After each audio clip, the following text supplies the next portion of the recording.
आपके जीवन में भक्ति आ जाती है, जब आपके जीवन में सेवा आ जाती है, तब जाकर के आप इस कर्म की चेन से बाहर निकल पाओगे। नहीं तो ये चलता रहेगा। ये जो आपने भी सुना तो होगा ही, 84 लाख योनियां। जी। क्या है 84 लाख योनियां? यही तो है। आज वो कुत्ता बिल्ली को खा रहा है, फिर वो आगे जाके ऐसा होगा, फिर वो चूहा बनेगी। ये चल रहा है, ये खेल है। एक पे जो भरोसा करते हैं उनके लिए। मैम आपने जैसे कर्मों की बात की, और मेरी लाइफ में भगवान का नाम ही कर्म है, क्योंकि भगवान हम देख नहीं सकते, तो नाम अलग अलग हैं। कोई प्रभु राम कह रहा है, कोई गुरु नानक देव जी कह रहा है, क्योंकि ये तो सब हमें भगवान से मिलवाने के लिए आए थे। मैं ये पूछना चाहता हूँ कि जब कोई बुरा कर्म करता है, जैसे आपने कहा कि एक इंटरव्यू में आपने कहा था कि आपने सुना होगा कि कुछ लोगों की इकट्ठे ट्रेन में आग लग गई, हाँ जी। उन्होंने भी किसी जन्म में किसी जानवर पशु को आग लगाई होगी, खाया होगा, तब वो उनको ये हो गया। तो जो लोग बुरा करते हैं, किसी ने किसी का मर्डर कर दिया, अब उसके पास भी जस्टिफिकेशन है कहने के लिए कि भाई उसके बुरे कर्म थे, मैं तो सिर्फ एक मौरा बनाऊं, तो मैंने उसको मार दिया, उसके कर्मों का उसको फल मिल गया।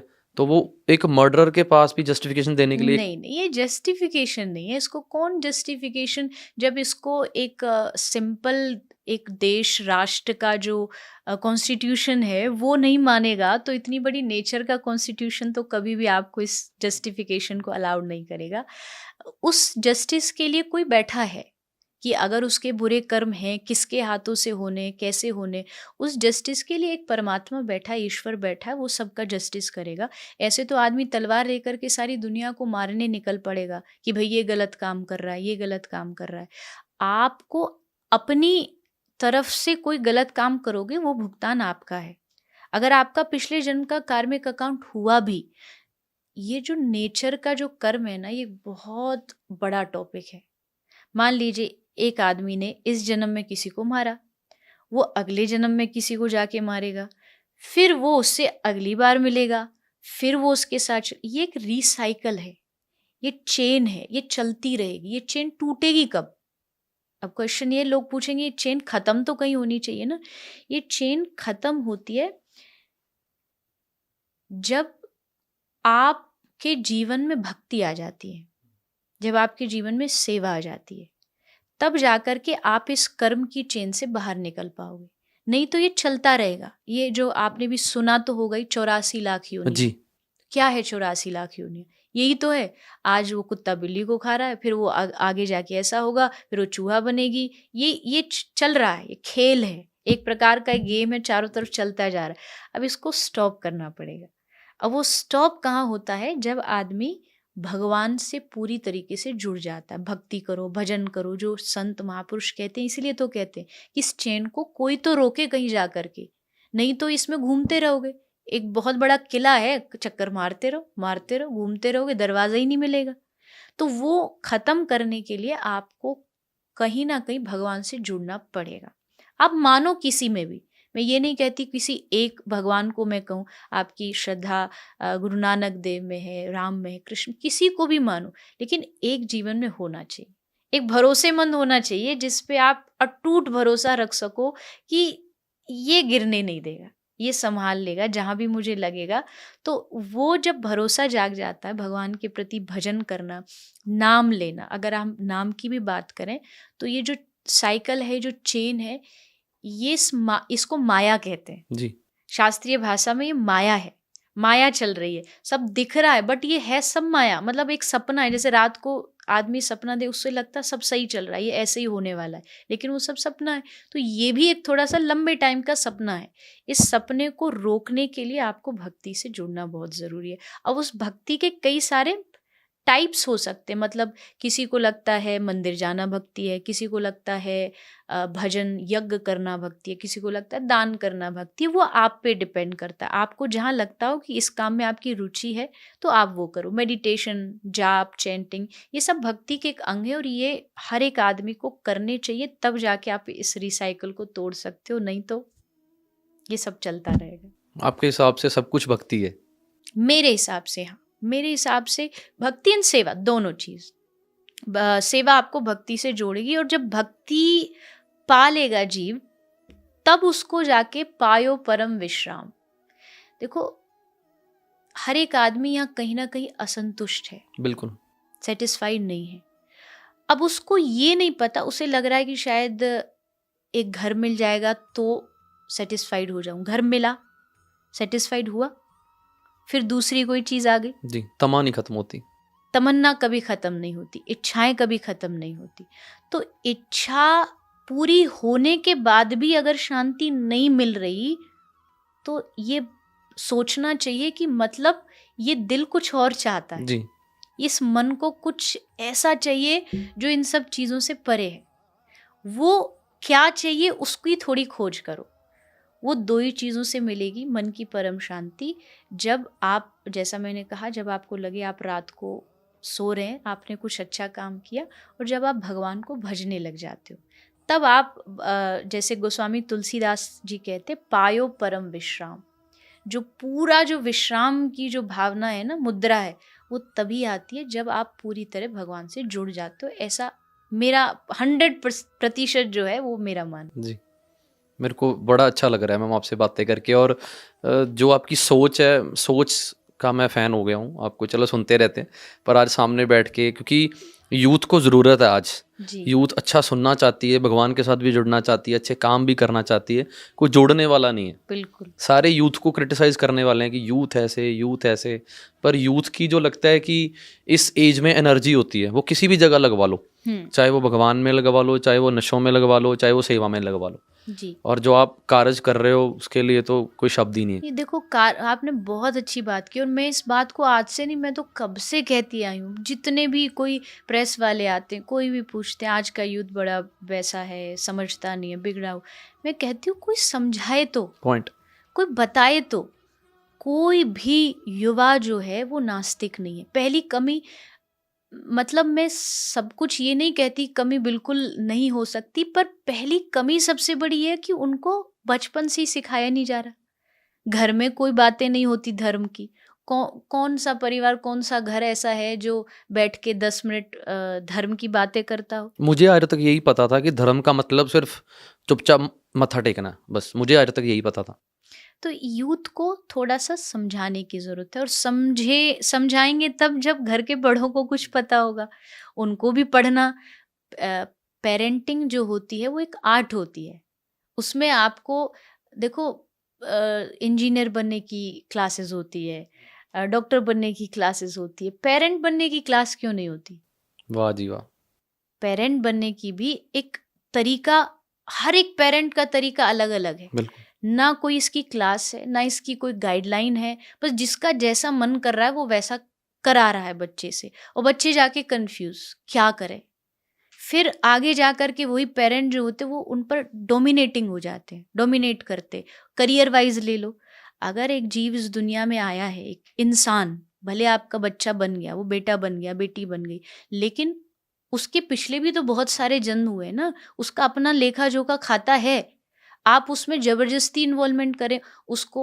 मान लीजिए जैसे आप हो, आपको सेवा करनी है, लेकिन अब आपको फोर्स किया जाए नहीं तुझे तो यही करियर, ये छोड़ के कुछ और करना है, तो उसकी आत्मा मर जाएगी। वो भीतर से एकदम खाली हो जाएगा, क्योंकि वो करने कुछ और आया दुनिया में। आप कह रहे नहीं ये करना पड़ेगा। और हर एक बच्चा अपनी एक अलग पहचान लेकर के आता है, उसकी एक अलग पहचान। लेकिन स्कूल में भी यही हो रहा है, घर में भी यही हो रहा है, स्कूल में भी यही हो रहा है। हर बच्चे को एक कैटेगरी में ला के रख दिया गया है, रेस में, कि ये तुमको करना है, तुमको इंजीनियर बनना ही बनना है, तुमको डॉक्टर बनना ही बनना है। तो म्यूजिक लाइन में जाओगे तो तुम्हारा करियर नहीं होगा, तुम मैं कथा प्रवक्ता हूँ, कथा लाइन में जाओगे तो तुम्हारा करियर नहीं होगा। ये नहीं होना चाहिए।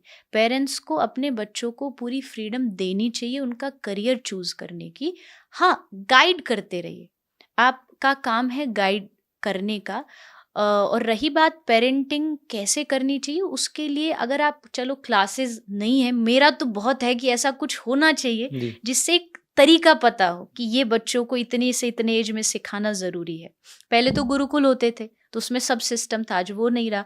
तो कम से कम इतना कर लीजिए कि आप घर में पूरी फैमिली बैठ के एक दिन निकाल के, कम से कम वीक में एक दिन निकालो, और बच्चों के साथ बैठ के कुछ धार्मिक चीज़ पढ़ो। चाहे भगवत गीता पढ़ लीजिए, भागवत पढ़ लीजिए।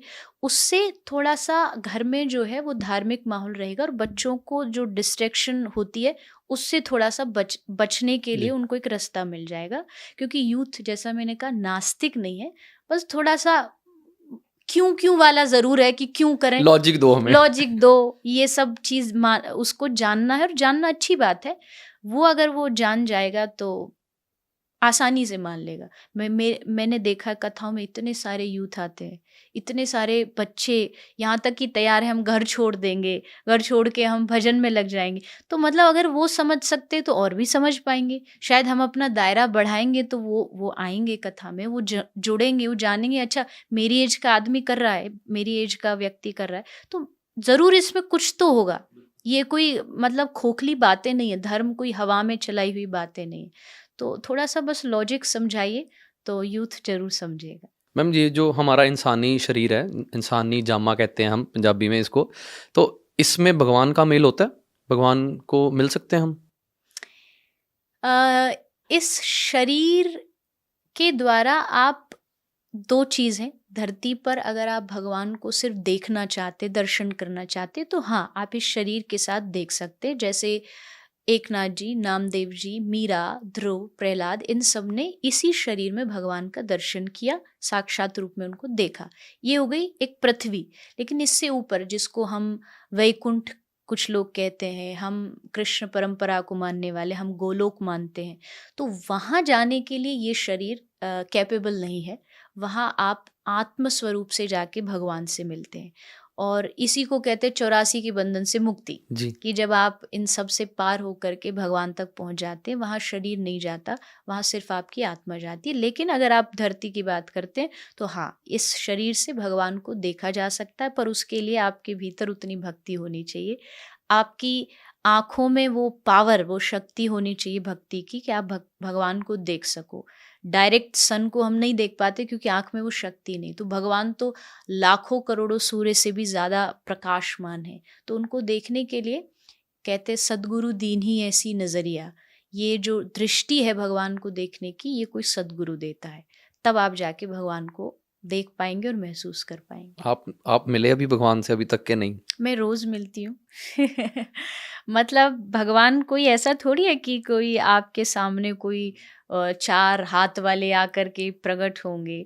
चारों तरफ वो अलग-अलग रूपों में घूम रहे हैं, आपको उनको अनुभव करना पड़ेगा। एक गाय का बछड़ा जब जन्म लेता है छोटा-सा, उसकी आँखों में देखो तो आपको भगवान दिखेगा। कोई कुत्ता सड़क पे पड़ा है, मर रहा है, कोई बच्चा बहुत परेशान है, उसकी आँखों में देखो आपको भगवान नज़र आएँगे। तो मेरा नज़रिया ये है कि भगवान हर पल आपके साथ घूम रहे हैं, किसी ना किसी रूप में आपके संगी हैं। तो उनमें देखना शुरू कर दोगे तो एक दिन साक्षात भी दिख जाएंगे, पर पहले उनके आसपास जनों में देखना शुरू करो। मैम जैसे आपने बताया कि कर्म होते हैं जो इंसानी शरीर में हमें कर्मों का अच्छे बुरे किए हैं वो भुगतने पड़ते हैं, तो मरने के बाद किन कर्मों की बात हुई है गरुड़ पुराण में? क्योंकि मैंने भी गरुड़ पुराण सिर्फ किसी की क्रिया पे ही सुना है, कभी मैंने पर्सनली बैठ के डिटेल में नहीं गया, क्योंकि मेरा ये सवाल मन में उठता है कि जैसे हम सुनते हैं कि मरने के बाद वहाँ पर ऐसे होता है, वहाँ पर बड़ी डरावनी सी बातें हैं ना, जी। तो मरने के बाद वापिस आके किसने बताया कि ये कुछ होता है? शास्त्र, हमारे जो धर्म ग्रंथ हैं वो इसीलिए तो लिखे गए हैं कि जो चीज़ आपको नहीं पता वो चीज़ आपको सब उसमें बता दी जाएगी। जैसे मैं भागवत की बात करूं, श्रीमद् भागवत जब कृष्ण प्रकट भी नहीं हुए थे उससे पहले भागवत लिख दी गई। जब राम जी आए भी नहीं थे, वाल्मीकि ऋषि जी ने पहले ही राम कथा लिख दी। तो इसका मतलब ये है कि ये हमारे जो ऋषि महात्माओं ने ग्रंथ लिखे हैं, ये कोई बनावटी बातें नहीं हैं। इसमें सब चीज़ जो लिखी हुई है वो विद प्रूफ लिखी हुई है कि ऐसा हो, कलयुग में क्या क्या होगा वो भागवत में लिखा है, और वो हो रहा है, तो इसका मतलब आगे भी जो लिखा है वो होगा। तो ये जो नर्क है, स्वर्ग है, ये सब की जो बातें हैं, ये सब भी हमारे धर्म ग्रंथों में ही लिखी गई हैं। ये धार्मिक बातें इसलिए बताई जा रही है कि आदमी थोड़ा सतर्क हो जाए, थोड़ा डरे चीज़ों को लेकर के, कि मरने के बाद जब आप कर्मों से जाएंगे, शरीर से तो कोई नहीं जाने वाला, शरीर तो यहाँ छूटेगा। और वैसे भी पनिशमेंट किसको मिलेगी? शरीर को नहीं। जो शरीर यहाँ छोड़ के चले गए वहाँ के लिए फिर अलग शरीर मिलता है। पनिशमेंट के लिए, नरक में जाने के लिए आपको एक अलग शरीर दिया जाता है, और वो शरीर ऐसा होता है कि उसकी मृत्यु नहीं होती कभी भी, क्योंकि वहाँ पनिशमेंट के लिए जा रहा है। तो वहाँ उसको खूब सारी यातनाएं मिलती हैं, जो हमें अक्सर सुनाया जाता है, तेल में डाला जाता है, अलग अलग नरक है। तो वहाँ के लिए ही ये जीवन जो है वो इसलिए बता रहे, गरुड़ पुराण इसलिए पढ़ना भी चाहिए और सुनना भी इसलिए डिटेल में चाहिए, क्योंकि उससे थोड़ा फिर आदमी गलत काम करने से डरता है कि नहीं ऐसा मेरे साथ होगा और इससे हमें बचने की कोशिश करनी चाहिए। तो वो एक अलग शरीर मिलता है यातनाओं को भुगतने के लिए।